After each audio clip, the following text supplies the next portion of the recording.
কাটছে টিকা সংকট। নভেম্বরে আসছে 7 কোটি চীনা ডোজ। শিক্ষার্থীদের ভ্যাকসিন দিয়ে খুলবে শিক্ষা প্রতিষ্ঠান। কিছুটা নিয়ন্ত্রণে করোনা, আরও 178 মৃত্যু। ডেঙ্গু পরিস্থিতি ভয়াবহ।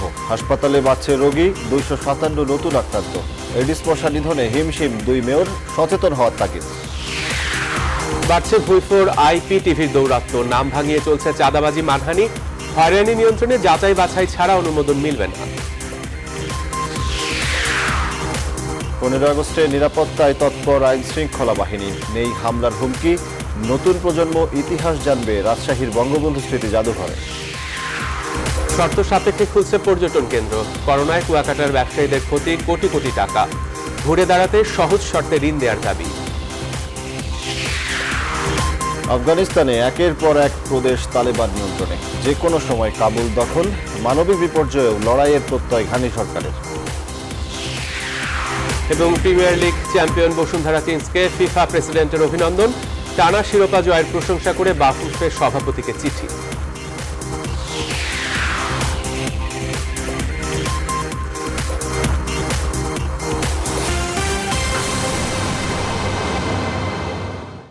রেইনবো অলরাউন্ডার এক্সটেরিয়র পেইন্ট, বাংলাদেশের আবহাওয়া উপযোগী একমাত্র পেইন্ট।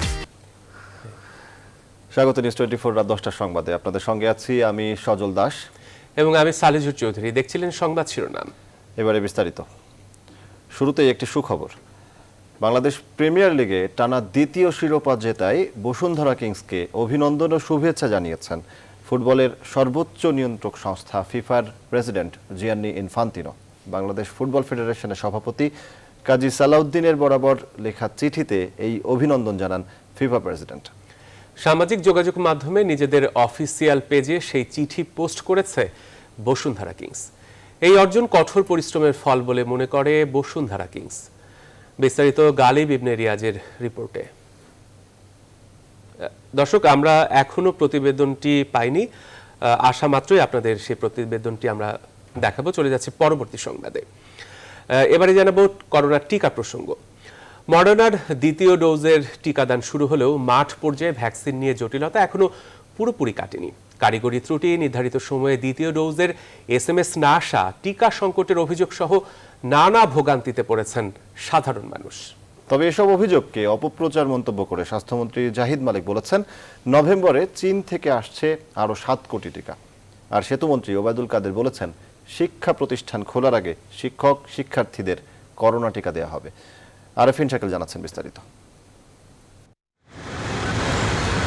টিকাদান নিয়ে মানুষের ভোগান্তি যেন শেষ হবার নয়। এতদিন টিকা সংকটের নানা অভিযোগ এলেও এখন শুরু হয়েছে কারিগরি ত্রুটির অজুহাত। টিকা নিতে ভোর থেকে মানুষ রাজধানীর সরকারি কর্মচারী হাসপাতালের সামনে লাইনে দাঁড়ালেও সকাল 9টার টিকাদান শুরু হয়নি 10:30টায়ও। এদের সবচাইতে বেশি ভোগান্তিতে পড়েন প্রবীণ আর নারীরা। একবার বলে সার্ভে নাই, আস্তে মানে বিভিন্ন ধরনের কথা বলে। একবার বলছে সফটওয়্যারের সমস্যা, এখন বলতেছে প্রথম ডোজ দিচ্ছে না। শনিবার থেকে মডার্নার দ্বিতীয় ডোজের টিকাদান শুরু হয়, কিন্তু টিকা কার্ডে দ্বিতীয় ডোজের তারিখ লেখা থাকলেও SMS না আসায় অধিকাংশ মানুষকে ঢুকতে দেওয়া হয়নি কেন্দ্রে। 17/7 দিয়েছিলাম, এখন 14/8 আমাকে লিখে দিয়েছে। এখন ওনারা বলতেছেন যে SMS না আসলে দেওয়া যাবে না। ভোগান্তি তো অবশ্যই হয়, মানুষের যাতায়াতের সমস্যা না, মানে কাজ কাম ফালাই আইছি আমরা। এখানে ব্যবস্থাপনার অভাব, সুষ্ঠু একটা ব্যবস্থাপনা চাই আমরা। 17 তারিখে আমি ফার্স্ট ডোজ দিয়েছি, আর সেকেন্ড ডোজ আজকে আমার শুরু হবে। খণ্ড খণ্ড এবং দুর্ভোগের মধ্যে চলেছে সারা দেশে টিকা কার্যক্রম। জাতীয় শোক দিবস উপলক্ষে DSMU-তে এক ভার্চুয়াল সভায় স্বাস্থ্যমন্ত্রী জাহিদ মালিক বলেছেন, টিকা নিয়ে কোনো সমস্যা নেই। বিশেষ গোষ্ঠী অপপ্রচার করছে। অনেক দেশের তুলনায় দেশে এখন করোনা নিয়ন্ত্রণে আছে বলেও দাবি করেন তিনি। এখন করোনা অন্য দেশের তুলনায় নিয়ন্ত্রণে আছে। আমরা আরো নিয়ন্ত্রণে আনতে চাই। আমরা চীনের থেকে 7 কোটি টিকা নভেম্বরের মধ্যে পাবো, কোভ্যাক্স থেকে পাবো এবং আরো অন্যান্য জায়গা থেকে আমরা আনার চেষ্টা করছি। টিকার কার্যক্রম বেগবান হবে। একই অনুষ্ঠানে সেতুমন্ত্রী ওবায়দুল কাদের বলেছেন, ধাপে ধাপে দেশে টিকার চালান আসবে, অব্যাহত থাকবে গণটিকার কার্যক্রম। টিকা কার্যক্রমের রোড ম্যাপ তৈরি করা আছে, যাতে দেশের সকল মানুষকে টিকা দেওয়া যায়। এমনকি শিক্ষা প্রতিষ্ঠানে খুলে দেওয়ার আগে শিক্ষা প্রতিষ্ঠানেও টিকা কার্যক্রম চলতে থাকবে। টিকা নিয়ে বিশৃঙ্খলার অবসানের পরামর্শ দিয়ে জাতীয় কারিগরি কমিটির সভাপতি বলেছেন, করোনা প্রকোপ কমাতে বাতিল করতে হবে রাজনৈতিক, সামাজিক ও পর্যটন অঞ্চল খুলে দেওয়ার সিদ্ধান্ত। হঠাৎ করে আবার বিস্ফোরণ ঘটতে পারে ইনফেকশনে। পর্যটন কেন্দ্র এখন যেন না খোলা হয়, সামাজিক হতে পারে, রাজনৈতিক হতে পারে, এটা বন্ধ রাখা দরকার। আরিফিন শাকিল, নিউজ 24, ঢাকা। বাংলাদেশ প্রিমিয়ার লিগে টানা দ্বিতীয় শিরোপা জেতায় বসুন্ধরা কিংসকে অভিনন্দন ও শুভেচ্ছা জানিয়েছেন ফুটবলের সর্বোচ্চ নিয়ন্ত্রক সংস্থা ফিফার president Gianni Infantino. Bangladesh football ফেডারেশনের সভাপতি কাজী সালাউদ্দিনের বরাবর লেখা চিঠিতে এই অভিনন্দন জানান ফিফা প্রেসিডেন্ট। সামাজিক যোগাযোগ মাধ্যমে নিজেদের অফিসিয়াল পেজে সেই চিঠি পোস্ট করেছে বসুন্ধরা কিংস। এই অর্জন কঠোর পরিশ্রমের ফল বলে মনে করছে বসুন্ধরা কিংস। বিস্তারিত জানাচ্ছেন গালিব ইবনে রিয়াজ। বাংলাদেশের ফুটবলে অনন্য এক জায়গা করে নিয়েছে বসুন্ধরা কিংস। ক্লাব হিসেবে আত্মপ্রকাশের পর থেকে শ্রেষ্ঠত্ব অর্জন করাটাই তাদের মূল লক্ষ্য। আর যে কারণে কিনা শেখ জামাল ধানমন্ডি ক্লাবকে 2-0 ব্যবধানে হারানোর মাধ্যমে 4 ম্যাচ হাতে রেখেই বাংলাদেশ প্রিমিয়ার লিগের শিরোপা নিশ্চিত করে বসুন্ধরা কিংস। টানা দ্বিতীয় শিরোপা জেতার এই অর্জনে বসুন্ধরা কিংসকে অভিনন্দন জানিয়েছেন ফিফার president Gianni Infantino. Bangladesh football ফেডারেশনের সভাপতি কাজী সালাউদ্দিনের বরাবর লেখা চিঠিতে অভিনন্দন বার্তা দিয়েছেন ফিফা প্রেসিডেন্ট। চিঠিতে বাংলাদেশ 2021 সালের চ্যাম্পিয়ন হওয়ায় বসুন্ধরা কিংসকে অভিনন্দন এবং শুভেচ্ছা জানিয়ে ইনফান্তিনো বলেন, এই শিরোপা নিশ্চিতভাবেই কঠোর পরিশ্রমের ফল। গুরুত্বপূর্ণ এই অর্জনে ক্লাবের সবাই গর্বিত। এছাড়াও চিঠিতে বাফুফের সভাপতিকে বসুন্ধরা কিংসের কাছে অভিনন্দন বার্তা পৌঁছে দেওয়ার অনুরোধ করেছেন তিনি। ক্লাবটা প্রতিষ্ঠা হওয়ার পর একটা করোনার কারণে বাতিল হয়ে গিয়েছে। সামাজিক যোগাযোগ মাধ্যমে নিজেদের অফিসিয়াল পেজে সেই চিঠি পোস্ট করেছে বসুন্ধরা কিংস। এই অর্জন কঠোর পরিশ্রমের ফল মনে করে বসুন্ধরা কিংস। এছাড়াও অভিনন্দন বার্তার জন্য ফিফা সভাপতিকে ধন্যবাদ জানায় কিংস। সবার গায়ে চ্যাম্পিয়ন্স জার্সি। গালিব ইবনে রিয়াজ, নিউজ 24। বন্টন চলছে। করোনা পরিস্থিতি। দেশে করোনা ভাইরাসের সংক্রমণ ও মৃত্যু কমে এসেছে। গত 24 ঘন্টায় আরও 178 জনের মৃত্যু হয়েছে। এ সময় নতুন রোগী শনাক্ত হয়েছেন 6,885 জন। শনিবার স্বাস্থ্য অধিদপ্তরের সংবাদ বিজ্ঞপ্তিতে এই তথ্য জানানো হয়। দেশে এখন পর্যন্ত করোনায় সংক্রমিত শনাক্ত রোগীর সংখ্যা 14,12,218। মোট মৃত্যু হয়েছে 23,988 জনের। আর করোনায় আক্রান্ত হওয়ার পর এখন পর্যন্ত সুস্থ হয়েছেন 12,81,327 জন। সর্বশেষ 24 ঘন্টায় সুস্থ হয়েছেন 7,805 জন। মোট 33,330 জনের নমুনা পরীক্ষার বিপরীতে রোগী শনাক্তের হার 20.66। গত 24 ঘন্টায় সবচেয়ে বেশি 67 জনের মৃত্যু হয়েছে ঢাকা বিভাগে। এরপর চট্টগ্রাম বিভাগে মারা গেছেন 45 জন ও খুলনা বিভাগে 23 জনের মৃত্যু হয়েছে।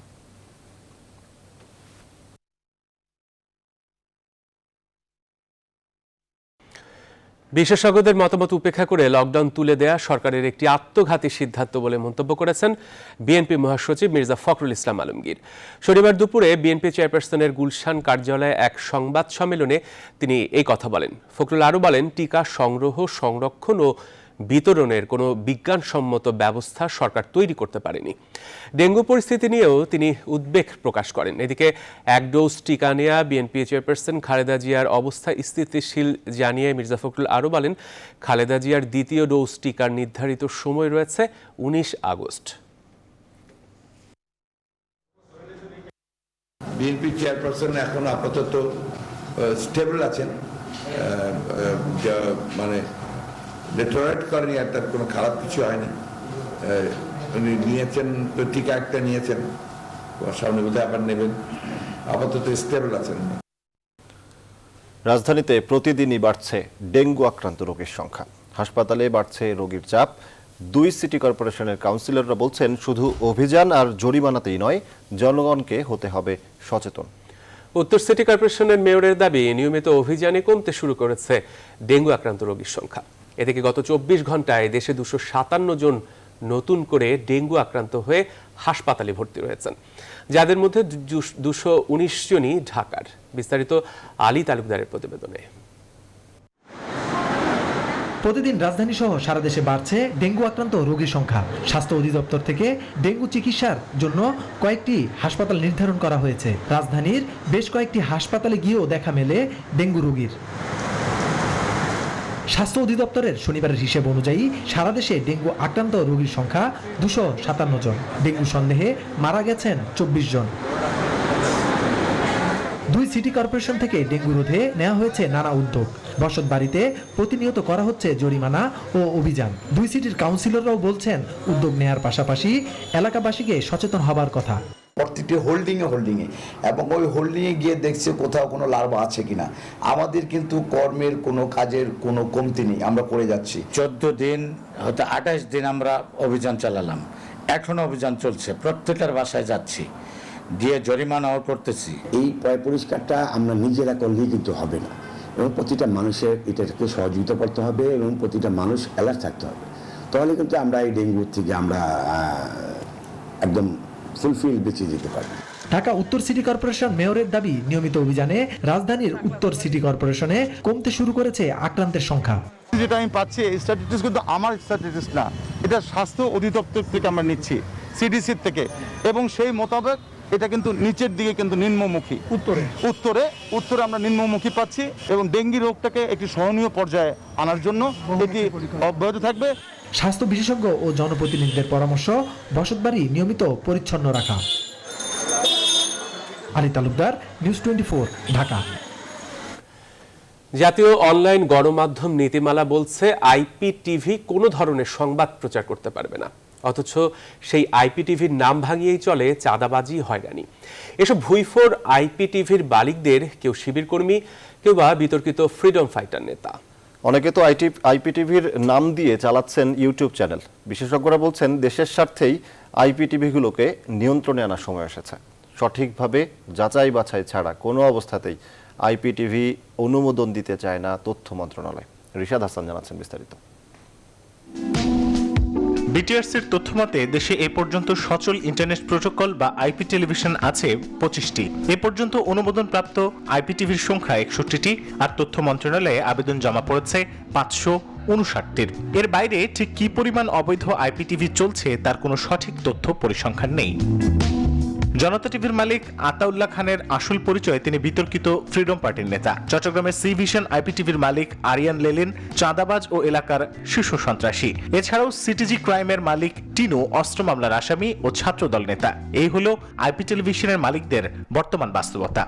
আইপি টেলিভিশনের মালিকগণ এটাকে একটা মানি মেকিং মেশিন হিসাবে গ্রহণ করেছেন এবং দুর্বৃত্তায়নের চরম পন্থায় টাকা উপার্জনের একটি পথ হিসাবে তারা এটা বেছে নিয়েছে।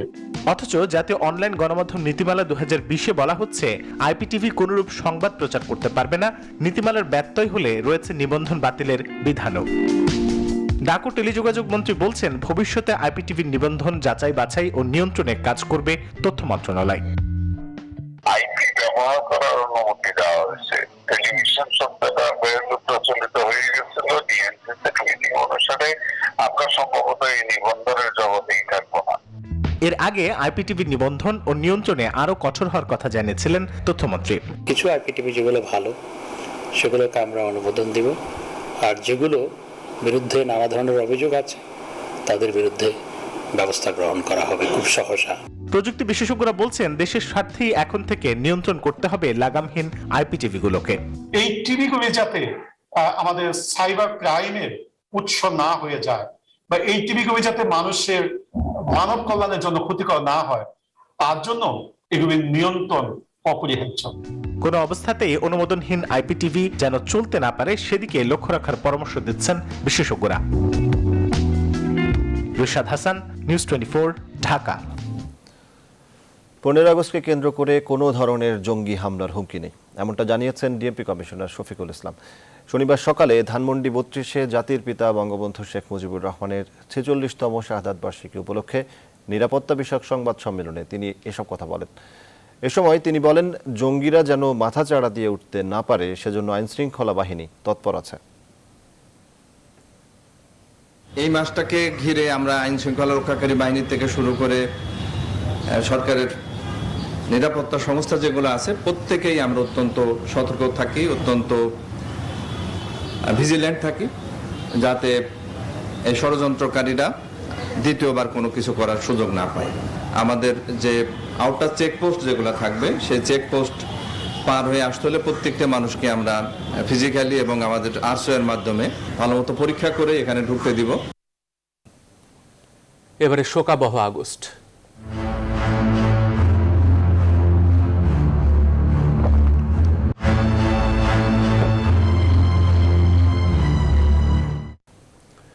নতুন প্রজন্মের মাঝে বঙ্গবন্ধু বাংলাদেশের ইতিহাস তুলে ধরতে গড়ে তোলা হয়েছে বঙ্গবন্ধু স্মৃতি জাদুঘর। সেখানে সংরক্ষণ করা হয়েছে ৩ শতাধিক বঙ্গবন্ধু ও মুক্তিযুদ্ধের ছবি। রাজশাহীর বাগমারা উপজেলার প্রত্যন্ত গ্রামে গড়ে তোলা জাদুঘরটি নতুন প্রজন্মের কাছে একটা বাতিঘর। এস এ বাপ্পির ক্যামেরায় সেই বাতিঘরের কথা তুলে ধরছেন কাজী সাহেব।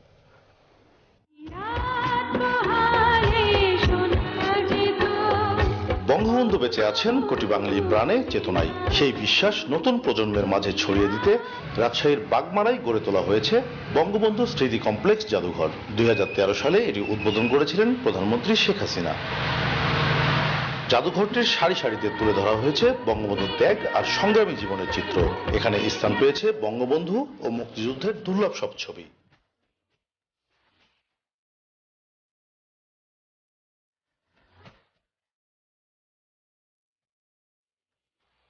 নতুন প্রজন্মের মাঝে মুক্তিযুদ্ধের চেতনার বীজ বুনে দিতে, বঙ্গবন্ধু সম্পর্কে জানাতে এমন উদ্যোগ বলছেন জাদুঘরটির উদ্যোক্তা। তার আদর্শকে নতুন প্রজন্মের কাছে ছড়িয়ে দেওয়ার জন্য মুক্তিযুদ্ধ এবং জাতির পিতা যে বাংলাদেশ স্বাধীনতা অবদান রেখেছিলেন সেগুলোকে তুলে ধরে জাদুঘর করা হয়েছে। দেশের প্রতিটি উপজেলায় এমন জাদুঘর গড়ে তোলা এখন সময়ের দাবি। বঙ্গবন্ধু ও বাংলাদেশ অবিচ্ছেদ্য এক নাম। বঙ্গবন্ধুর সংগ্রাম ও ত্যাগের ইতিহাস জানতে ভূমিকা রাখছে এই জাদুঘর। নতুন প্রজন্মের কাছে দিকে দিকে বঙ্গবন্ধুর নাম ছড়িয়ে পড়বে এমন প্রত্যাশায় রাখছেন উদ্যোক্তা। কাজী শাহেদ, নিউজ 24, রাজশাহী। সংবাদের এই পর্যায়ে বিরতি নিচ্ছে, সাথে থাকুন। আবার স্বাগত। দেখছেন নিউজ 24 রাত 10টার সংবাদ। 75-এর ঘটনার মতো 1-11-এর বিশ্বাসঘাতক নেতাদের এখনো মুখোশ উন্মোচন হয়নি বলে অভিযোগ করেছেন আওয়ামী লীগের প্রেসিডিয়াম সদস্য জাহাঙ্গীর কবির নানক। শনিবার শোক দিবস উপলক্ষে আলোচনা সভায় তিনি কথা বলেন।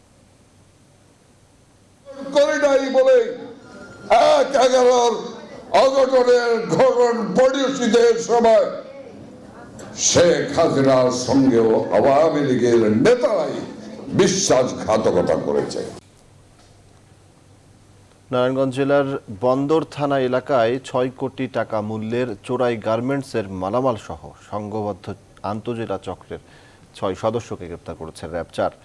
এ সময় তাদের কাছ থেকে বিপুল পরিমাণ গার্মেন্টস সামগ্রী, 2টি কাভার্ড ভ্যান ও একটি প্রাইভেট কার জব্দ করা হয়। শনিবার দুপুরে রাজধানীর মিরপুরের পাইকপাড়ায় র্যাব 4-এর সদর দপ্তরে এক সংবাদ সম্মেলনে র্যাব 4-এর অধিনায়ক মোজাম্মেল হক এসব তথ্য জানান।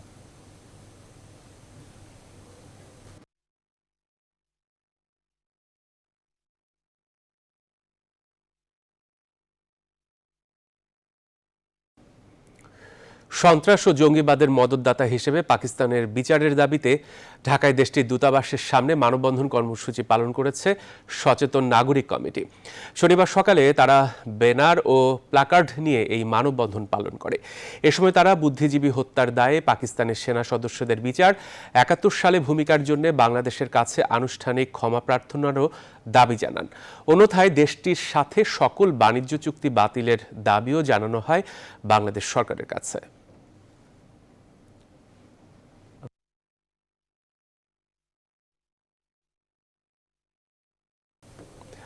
এবারে বসুন্ধরা গ্রুপের ত্রাণ বিতরণের খবর।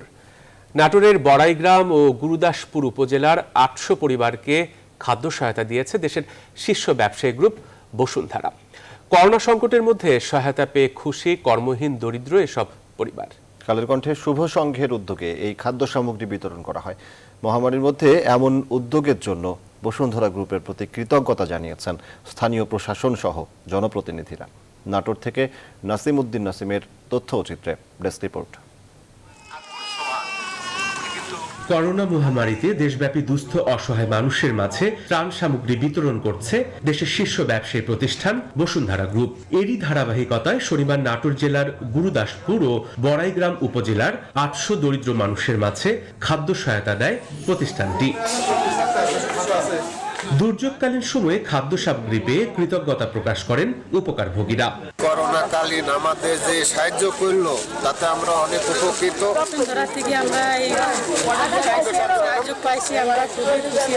আমরা দোয়া করি জানি স্যার আবার আমাদেরকে দিতে পারে।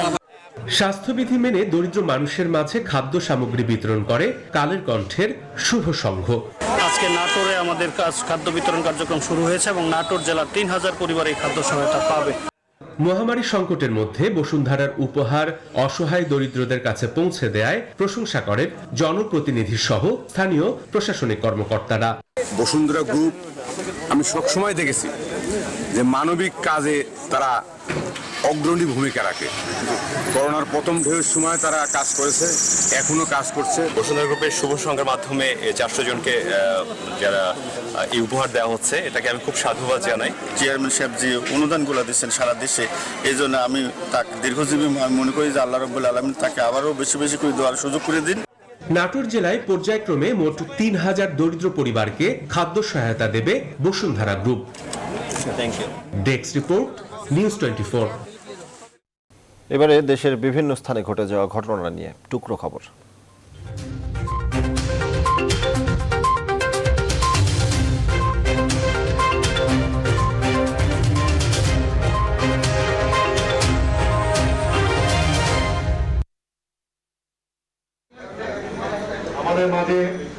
জাতীয় শোক দিবস উপলক্ষে চট্টগ্রাম 11 সংসদীয় এলাকায় আওয়ামী লীগ ও অঙ্গ সংগঠনের উদ্যোগে আলোচনা সভা হয়েছে।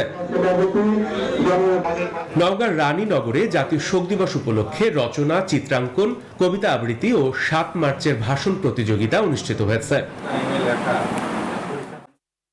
নোয়াখালী সদর উপজেলার আন্ডারচর ইউনিয়ন বিএনপির সাধারণ সম্পাদক হারুনুর রশিদ মোল্লাকে হত্যার ঘটনায় সোহাগ ও মিলন নামে দুজনকে গ্রেফতার করেছে পুলিশ।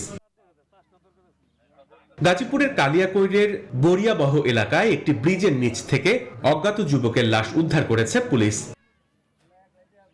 ঝালকাঠির রাজাপুরে 5 সন্তানের জননী হোসনে আরা বেগমের গলাকাটা লাশ উদ্ধার করেছে পুলিশ। লক্ষ্মীপুরে টিসিবির পণ্য কালোবাজারে বিক্রির দায়ে স্থানীয় ডিলার সহ 2 দোকান মালিকের কাছ থেকে 40,000 টাকা জরিমানা আদায় করেছে ভোক্তা অধিকার সংরক্ষণ অধিদপ্তর। Desk report, news 24। সামনে আরেকটা বিরতি নিচ্ছে, সঙ্গেই থাকুন।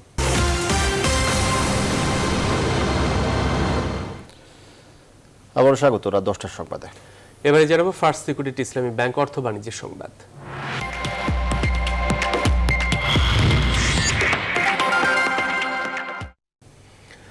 19 আগস্ট থেকে শর্ত সাপেক্ষে খুলে দেয়া হচ্ছে পর্যটন কেন্দ্র। দীর্ঘদিন পর পর্যটন খুলে দেয়ায় খবরে খুশি সাগরকন্যা খ্যাত কুয়াকাটার ব্যবসায়ীরা। তবে করোনার ধাক্কায় লোকসান আর দায় দেনায় পথে বসার উপক্রম এখানকার মানুষের। ব্যবসা চালিয়ে নিতে তাই সহজ শর্তে ঋণ দেওয়ার দাবি এখানকার ব্যবসায়ীদের। পটুয়াখালী প্রতিনিধি সঞ্জয় কুমার দাসের তথ্যচিত্রে ডেস্ক রিপোর্ট। একই স্থানে দাঁড়িয়ে সূর্যোদয় আর সূর্যাস্তের দৃশ্য অবলোকন করা যায় এমন স্থান বিশ্বের অন্যতম পর্যটন কেন্দ্র পটুয়াখালীর সাগরকন্যা কুয়াকাটা। হোটেল মোটেল বন্ধ থাকায় বেশ কয়েক মাস যাবৎ বেতন বন্ধ, লোকসানে পড়েছে মালিকরাও। অনেক ব্যবসায়ীরা আছে ঘরে চাল নাই, বাজারঘাটও ঠিকমতো করতে পারে না, কিন্তু কাউরে বলতেও পারে না। অনেকের এত ক্ষতি হয়েছে যে ক্ষতি পোষাই উঠতে 10 বছর সময় লাগতে পারে। শর্ত সাপেক্ষে পর্যটন কেন্দ্র খুলে দেওয়ার সিদ্ধান্তে খুশি ব্যবসায়ীরা, তবে করোনায় পথে বসার উপক্রম কুয়াকাটার ব্যবসায়ীদের। মাননীয় প্রধানমন্ত্রী যে সমস্ত প্রণোদনা 1,20,000 কোটি টাকার যে প্রণোদনা প্যাকেজ দিয়েছে, কিন্তু আমরা 1 টাকারও টোটাল কুয়াকাটা 1 টাকারও প্রণোদনা আমরা পাইনি। এখন যদি আমরা সহজ শর্তে ঋণ চাচ্ছি।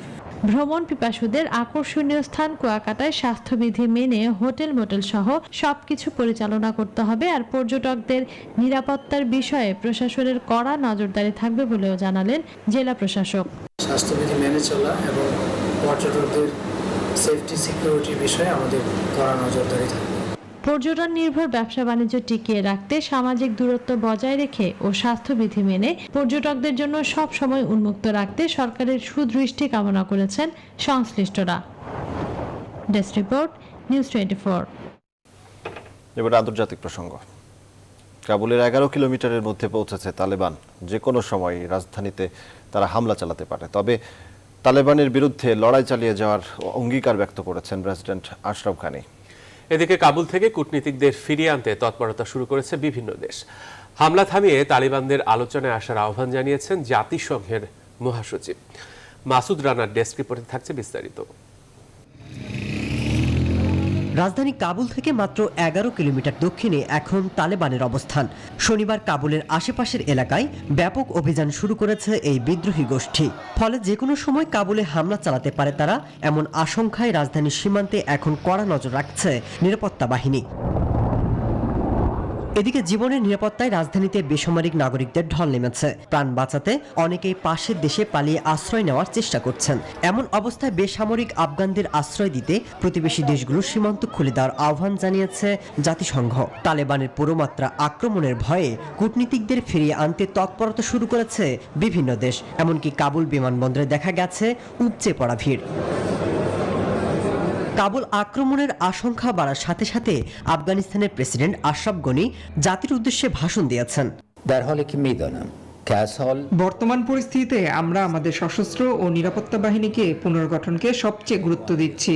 যুদ্ধ অবসানের চেষ্টায় আলোচনা চলছে। জাতিসংঘের মহাসচিব অ্যান্টোনিও গুতেরেস তালেবানের হামলা বন্ধ করে আলোচনায় আসার আহ্বান জানিয়েছেন।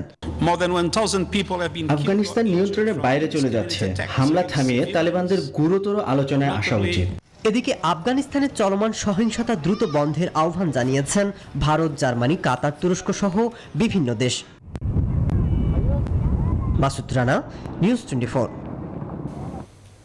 সংবাদে আবারও বিরতি নিচ্ছে, সাথেই থাকুন।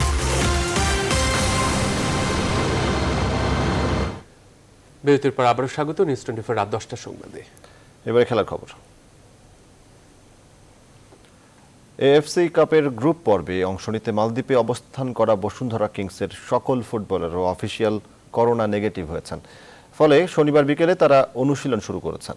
এএফসি কাপে এবার মালদ্বীপে বসুন্ধরার প্রতিপক্ষ ভারতের মোহনবাগান ও মালদ্বীপের মাজিয়া স্পোর্টস। এশিয়ার ক্লাব ফুটবলের শ্রেষ্ঠত্বের মঞ্চে এ নিয়ে দ্বিতীয়বারের মতো অংশ নিচ্ছে বসুন্ধরা কিংস। গেলবার ঘরের মাঠে মালদ্বীপের টিসি স্পোর্টসকে 5-1 গোলে হারিয়ে আসরে উড়ন্ত সূচনা করেছিল কিংসরা। কিন্তু করোনার কারণে এএফসি কাপ বাতিল হলে অপেক্ষা বাড়ে আরও 1 বছর। মালদ্বীপে কিংসের প্রথম ম্যাচ 18 আগস্ট মাজিয়া স্পোর্টসের সাথে, পরের দুটি ম্যাচ 21 ও 24 আগস্ট। প্রতিটি ম্যাচই অনুষ্ঠিত হবে মালের ন্যাশনাল ফুটবল স্টেডিয়ামে।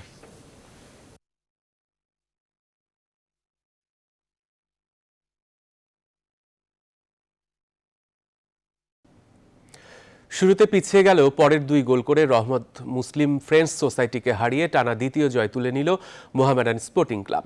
এই জয়ে পয়েন্ট তালিকার 4-এ উঠে আসলো সাদা কালোরা। শনিবার বঙ্গবন্ধু জাতীয় স্টেডিয়ামে 2-1 গোলের জয় পেয়েছে মোহামেডান স্পোর্টিং ক্লাব। দলের হয়ে গোল করেছে কামরুল হাসান ও মঞ্জির কলিদিয়াতি। রহমতগঞ্জের হয়ে একমাত্র গোলটি করেছেন ফেলিক্স ওদলি। ম্যাচ শুরুর 5 মিনিটে রহমতগঞ্জকে পেনাল্টি উপহার দেয় শনলেনের শিষ্যরা। স্পট কিক থেকে রহমতগঞ্জকে এগিয়ে নেন ফেলিক্স ওদলি। গোল হজমের পর ম্যাচে সমতা ফেরাতে মরিয়া হয়ে ওঠে সোলেমান দিয়াবেতে, জাফর ইকবালরা। অবশেষে ম্যাচের 38 মিনিটে কামরুলের গোলে সমতায় ফেরার পর 71 মিনিটে দলের হয়ে জয়সূচক গোল করেন কলিদিয়াতি। লিগ ওয়ানে আজ নিজেদের দ্বিতীয় ম্যাচে মাঠে নামছে পিএসজি, প্রতিপক্ষ স্ট্রাসবুর্গ।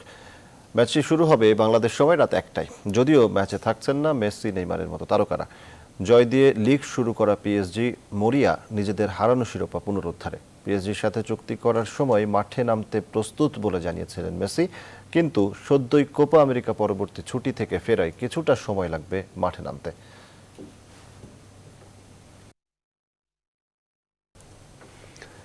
দশটার সংবাদ শেষ করব, তার আগে শিরোনামগুলো জানাবো আরেকবার।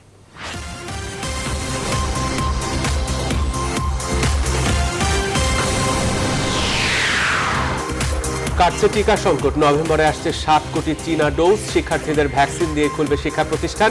কিছুটা নিয়ন্ত্রণে করোনা, আরও 178 মৃত্যু। ডেঙ্গু পরিস্থিতি ভয়াবহ। হাসপাতালে বাড়ছে রোগী, 257 নতুন আক্রান্ত। এডিস মশা নিধনে হিমশিম 2 মেয়র, সচেতন হওয়ার তাগিদ। বাড়ছে ভুইফোর আইপিটিভির দৌরাত্ম। নাম ভাঙিয়ে চলছে চাঁদাবাজি, মানহানি, হয়রানি নিয়ন্ত্রণে যাচাই বাছাই ছাড়া অনুমোদন মিলবে না। 15 আগস্টে নিরাপত্তায় তৎপর আইন শৃঙ্খলা বাহিনী, নেই কোনো হামলার হুমকি। নতুন প্রজন্ম ইতিহাস জানবে রাজশাহীর বঙ্গবন্ধু স্মৃতি জাদুঘরে। শর্ত সাপেক্ষে খুলছে পর্যটন কেন্দ্র। করোনায় কুয়াকাটার ব্যবসায়ীদের ক্ষতি, কোটি কোটি টাকা ঘুরে দাঁড়াতে সহজ শর্তে ঋণ দেওয়ার দাবি। আফগানিস্তানে একের পর এক প্রদেশ তালেবান নিয়ন্ত্রণে। যে কোনো সময় কাবুল দখল, মানবিক বিপর্যয়েও লড়াইয়ের প্রত্যয় ঘানি সরকারের। এবং প্রিমিয়ার লিগ চ্যাম্পিয়ন বসুন্ধরা কিংসকে ফিফা প্রেসিডেন্টের অভিনন্দন। টানা শিরোপা জয়ের প্রশংসা করে বাফুফেকে সভাপতিকে চিঠি। রাত 10টার সংবাদে পর্যন্ত সাথে থাকায় সবাইকে ধন্যবাদ।